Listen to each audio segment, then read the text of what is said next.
For this, first let us color this porcupine with matching crayons.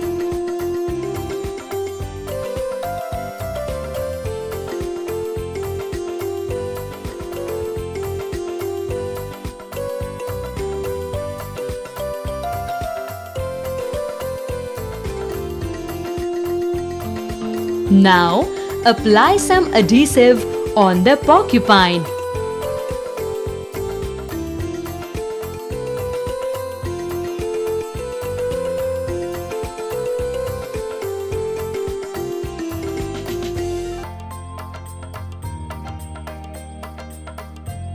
Finally, paste toothpicks on its body for the quills.